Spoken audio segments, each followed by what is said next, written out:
இல்ல இப்ப நான் ஒண்ணு சொல்றேன். இந்த மாநாடு சிறக்கட்டும். நான் வாழ்த்துறேன். போற்றுங்க எங்கள் இறையே! அதுல எனக்கு பெருமை. தமிழில் வழிபாடு அப்படிங்கிறது ஒண்ணு இருக்குல்ல.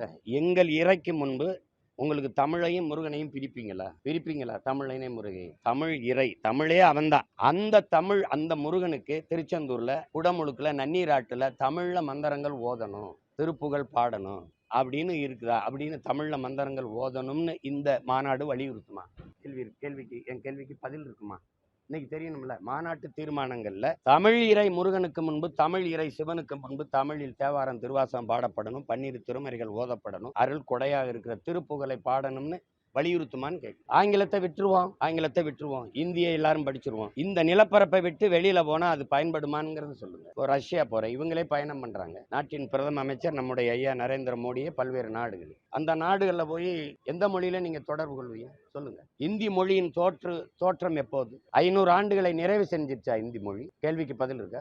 என்னுடைய தோற்றம் தொடக்கம் எப்போது? எல்லா மொழிகளையும் அழித்துட்டு ஒரே மொழியை நீங்க நிலைநாட்ட நினைக்கிறது நாட்டின் ஒருமைப்பாட்டுக்கும் தேச ஒற்றுமைக்கும் இது ஏற்புடையதா இருக்குமா என்று அறிவார்ந்த பெருமக்கள், அதிகாரத்தில் இருக்கவங்க ஆழ்ந்து சிந்திச்சு பார்க்க. உங்கள் தாய் அழகானவள் அறிவானவள்னு சொல்லுங்க, நாங்க ஏற்கிறோம். என் தாய் இழிவானவள் அவ அறிவற்றவள்னு சொல்றதுக்கு உலகத்துல எந்த கொம்பனுக்கும் அருகதையோ தகுதியோ கிடையாது. சும்மா தேவையற்று குழப்பிட்டு கூடாது. வல்லவன் செயலி இப்போதே பதிவிறக்கவும்.